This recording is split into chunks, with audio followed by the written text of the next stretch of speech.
Welcome back to County Connection. For this next segment, we're going to be talking about keeping your kitchen safe while you do some of that holiday cooking. And here to enlighten us is Dan Hendershott, the Environmental Health Manager in Summit County Public Health. Welcome, Dan. Yeah, thanks, Julie. So, Dan, we have no shortage of amateur cooks here in Summit County, and you have informed me that annually, 1 in 6 Americans ends up with foodborne illness. That's right. Yeah. And so you might expect that with all the cooking that goes on in the holidays and recipes that maybe aren't part of people's regular repertoire, that this time of year is prime for some of that foodborne illness to happen. It is. It is. We see a lot of illness this time of year. Yeah. So what do you... I think people probably want to know what you have going on, just like they want to know from you what restaurants you eat in. Everybody thinks I just stay at home and lock the doors for some reason. Not all the time. So tell me what, and the folks at home, what are you doing for Thanksgiving? I'm getting together with friends, and we're just going to have a classic Thanksgiving potluck. I'm bringing the mashed potatoes and gravy. So as the food safety expert, does that make you a little bit nervous, imagining what's going on in your friends' kitchens that they're going to be serving up on your plate? But my friends, they're in the know on food safety. They've been watching this classic environmental health blockbuster that we've all come to know and love, so they're ready for this. Are you talking about Turkey Kills? That's right, I am talking about Turkey Kills, that classic environmental health movie that we talk about food safety. Wow, you know what? I don't know if I'd call it a blockbuster. I tend to think of it more as like a cult classic, but I do agree with you that it is amazing. Well, whatever you say, Julie, but I think it might be a good chance to go ahead and show some of our friends on TV a few clips maybe, and then talk about them a little bit, because I bet there's a few people who haven't had the pleasure of seeing Turkey Kills. Yeah, it's kind of hard to imagine someone who's not plugged in enough to watch Turkey Kills, but I think that's a great idea. Let's roll some clips, and I think a good one to start with would be on thawing turkey. Absolutely. Because lots of times you get that giant hard bowling ball of a frozen solid turkey and think that you're gonna maybe cook that the next day. Yep. And you might have another thing coming. Yeah, that's right. Let's roll the clip. All right. Hey Jen, happy Thanksgiving. Glad you can make it, Dan. Yeah, I brought the turkey. It's all thawed and ready to cook. Great, thanks. How'd you thaw that thing? I know you're not the best with food safety. Oh, I think you'd be proud of me this time. I was gonna just leave it out on the countertop overnight, but I actually called the local health department and they recommended I leave it in the refrigerator for 3 days before I'm ready to cook it. You're right, I am impressed. Looks like you picked a good one. Wow, Dan, I think you've come a long way since the filming of Turkey Kills. So, Not sure how to take that. I'll take it positively. Good. So tell me, what should we be thinking about when we're thawing turkey? Well, it all starts with thawing, as you mentioned, and most of us aren't used to thawing a 10 to 20 pound mass of meat like that, you know? Right. And so it really takes a lot of planning, especially for the preferred method, which is in the refrigerator. So you take your turkey that's frozen, put it in the refrigerator, and that can take up to 6 days. So Whoa. You can see why that's a problem. You got to be thinking a week in advance. Oh man, I got to put this thing in the refrigerator and thaw. A typical 15-pound turkey takes about 3 to 4 days to thaw in a refrigerator. But that's the best method because your turkey never gets into what we call the danger zone where the bacteria start growing because it's in a refrigerator. Some of the other methods, like leaving it out on the countertop, have you ever had friends do that? Oh, leave it out overnight or for a day or two. I'm sure that'll be good. That's where you get into some dangerous situations because the outside of the turkey is thawed and in the danger zone, bacteria are growing. And the inside is still frozen. So in the refrigerator is the preferred method, but you have to plan ahead. So let's say for some of us who aren't the best planners, you get 2 days out, oh no, I've got a 15-pound turkey, I don't have time to thaw it that way. The next best method would be to put it into cold water. And so you can just fill up your sink with water, let it sit there, nice and cold water, not hot water, and change out your water regularly. For that same 15-pound turkey, it would take 6 to 8 hours to thaw it that way. But again, your water is nice and cold, and so it keeps it from, think about when you go swimming, you get hypothermia real quick if the water's cold, right? Right. So water is a very much better conduit of energy, cold, and heat than air is. And so that's why cold water would be the next best choice. The third best is in a microwave. Who wants to microwave their frozen turkey? It's a terrible option, but it's your last resort when you're really down to the wire. Microwaving can cut that time down significantly, but you think about it, when you're thawing a frozen turkey, some pieces are going to be cooking slightly while other pieces are still frozen, but that's your last option. What you don't want to do again is just leave it out on the countertop for a day or two. Okay, sounds good. So the top 3 are in the fridge for several days, in cold water, and then microwave. That's right, you got it. And a lot of times the turkey label will give you good instructions. Don't forget about the label. Okay, sounds good. Yep. So thawing, that's one of the 5 timeless turkey tips. And I'm pretty sure that we've got a clip here from Turkey Kills about cross-contamination. Let's take a look. So who else coming today, Jen? I just got the phone with Janet, and she's on her way. Yeah, Tony's nice. gonna be here. How about John and Sue? Are they coming as well? I don't think they can make it. They have other plans. Oh, that's a bummer. Family or something? Yeah, Sue's parents flew into town last night, so they're gonna have Thanksgiving dinner over there. Oh, okay. Dan, you ruined the salad. What? You didn't put a pan under the raw turkey, so it dripped. The juice is all over our salad. But don't you know this is cross-contamination? We're not gonna cook the salad like we are the turkey, which is gonna kill the bacteria. Now we gotta throw this away.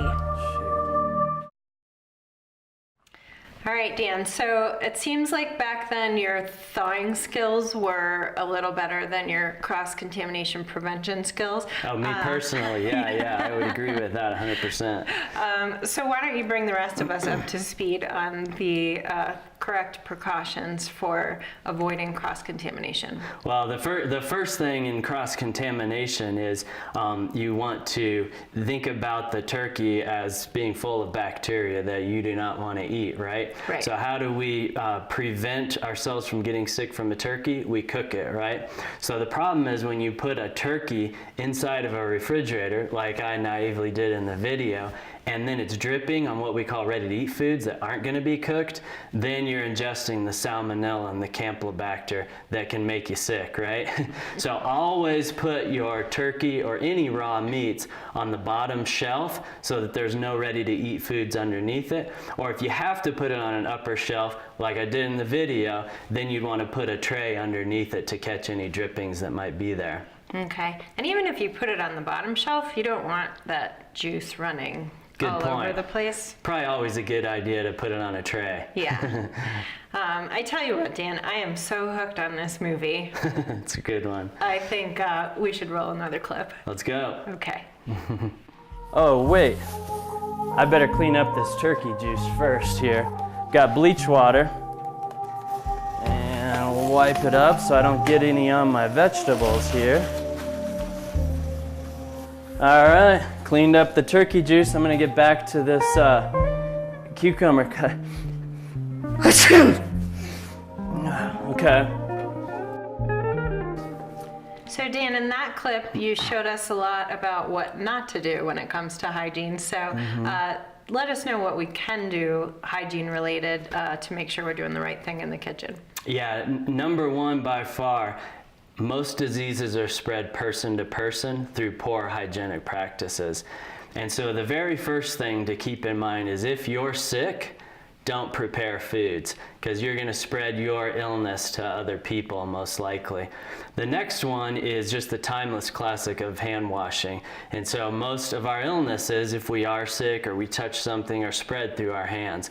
And so you always want to wash your hands consciously after you handle turkey, after you sneeze in your hands potentially, like some have been known to do, or just different things, taking out the trash, different things like that. Wash your hands good.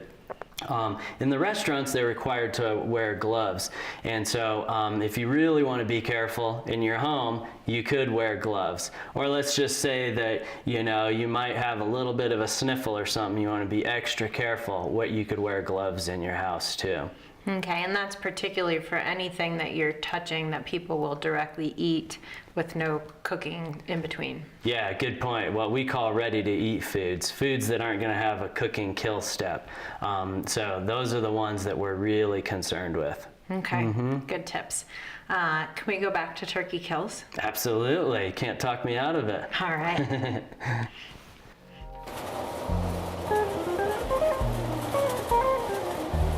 I think this turkey's done, Jen, How do you know? because I lifted the leg and it stayed up. Who taught you that? You need to get a thermometer and do an internal temperature of 165 degrees. Well, do you have one? Yeah, right here. All right.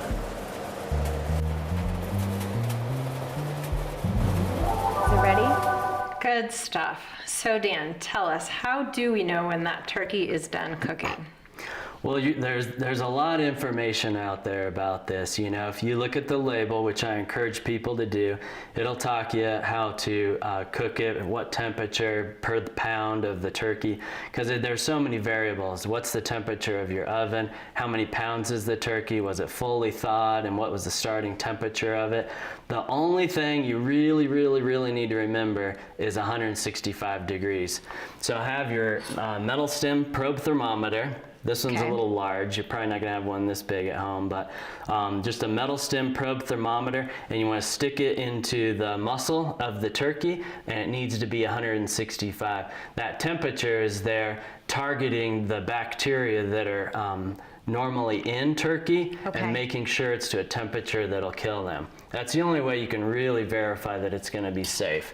The other thing about using a thermometer, from my perspective, is then you're not overcooking it. You know, I'm very conscientious on food safety, so when I'm cooking hamburgers or cooking a turkey or something, like, man, the health department guy can't cause an outbreak, right? And so I'm very conscientious of that, and I tend to bad PR. Yeah, exactly. I tend to make hockey pucks of hamburgers and stuff. So the nice part about checking with a thermometer is you can find that sweet spot between killing the bacteria but not ruining the food quality. All right, perfect.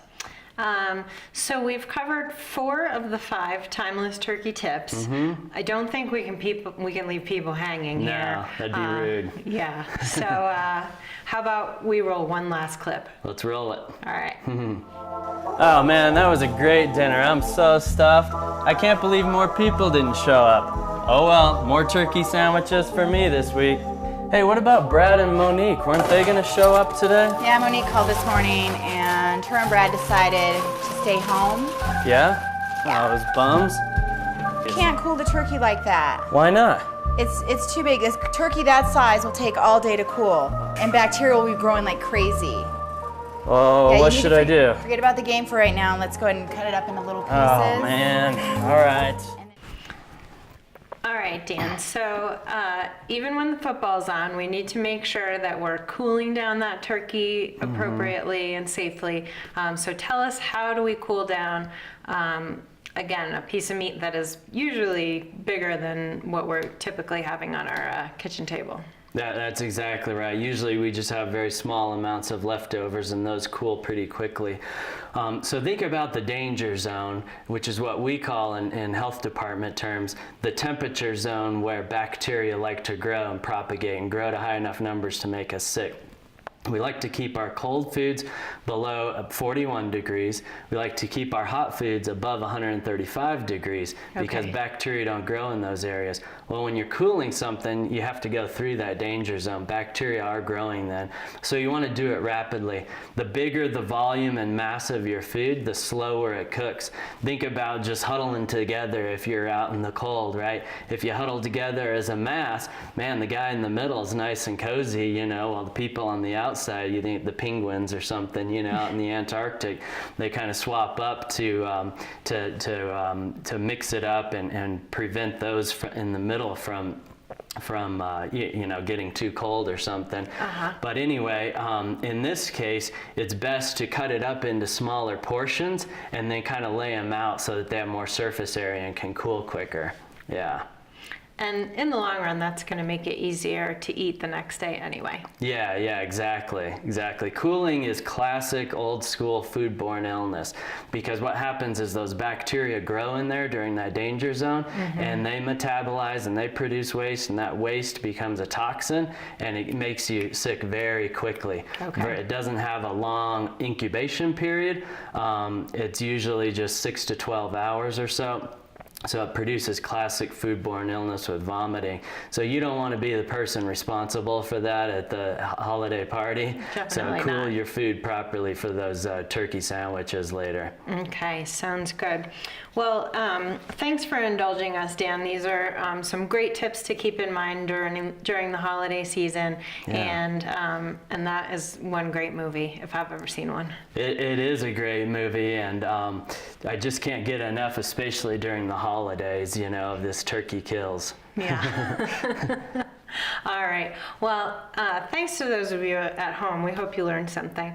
We're going to take a quick break, and when we come back, we're going to talk about energy efficiency and renewable energy in county facilities.